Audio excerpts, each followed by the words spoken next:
సైకిలా ఇప్పుడే కొంటానుండమ్మా. 100 వేసాను, 1000 అయ్యింది. 1000 వేస్తాను, 1,00,000 అవుతుంది.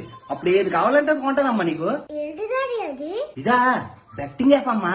డాడీ మీకు ఒక చిన్న స్టోరీ చెప్తామంటారా? చెప్పమ్మా. ఒక రోజు ఒక వ్యక్తి జూకి వెళ్ళాడు. ఇంకోకుండా సింహం బోర్లో పడిపోయాడు. సింహం తినేస్తుందేమోనని అతనికి చాలా భయపేసింది. కానీ సింహం దగ్గరకు వచ్చి నవ్వింది, మంచిగా మాట్లాడి తిండంగా అన్ని పెట్టింది. వెళ్లే ముందు అప్పుడప్పుడు వచ్చి వెళ్ళు అని చెప్పింది. దానికి ఆ వ్యక్తి చాలా సంబరపెట్టాడు. రాత్రి నిద్ర కూడా పట్టలేదు.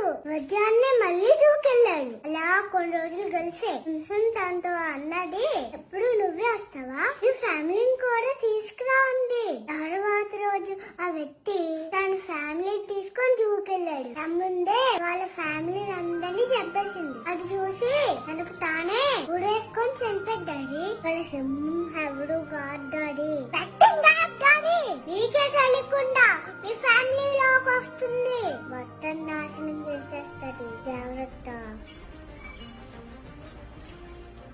ఇంకొప్పుడు గేమ్ ఆడనమ్మా. మిమ్మల్ని